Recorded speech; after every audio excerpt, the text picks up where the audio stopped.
بسم اللہ الرحمن الرحیم۔ حضرت شیخ ابو الفضل احمد بن صالح فرماتے ہیں کہ ایک دفعہ غوث پاک کی تقریر کے دوران سانپ گر گیا۔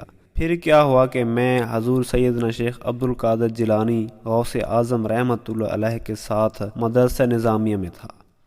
آپ رحمۃ اللہ علیہ کے پاس فقہا اور فقراء جمع تھے اور آپ رحمۃ اللہ علیہ سے گفتگو کر رہے تھے۔ اتنے میں ایک بہت بڑا سانپ چھت سے آپ رحمۃ اللہ علیہ کی گود میں آ گرا تو سب حاضرین وہاں سے ہٹ گئے اور آپ کے سوا وہاں کوئی نہ رہا۔ وہ آپ کے کپڑوں کے نیچے داخل ہوا اور آپ کے جسم پر سے گزرتا ہوا آپ کی گردن کی طرف آیا اور گردن پر لپٹ گیا۔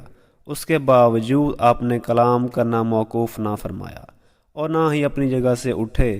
پھر وہ سانپ زمین کی طرف اترا اور آپ کے سامنے سانپ اپنی دم پر کھڑا ہو گیا اور آپ سے کلام کرنے لگا۔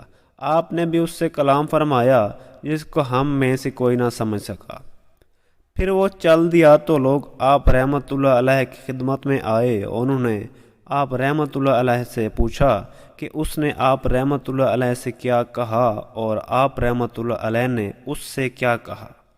آپ رحمۃ اللہ علیہ نے فرمایا کہ اس نے مجھ سے کہا کہ میں نے بہت سے اولیاء کرام کو آزمایا ہے مگر آپ جیسا ثابت قدم کسی کو نہیں دیکھا۔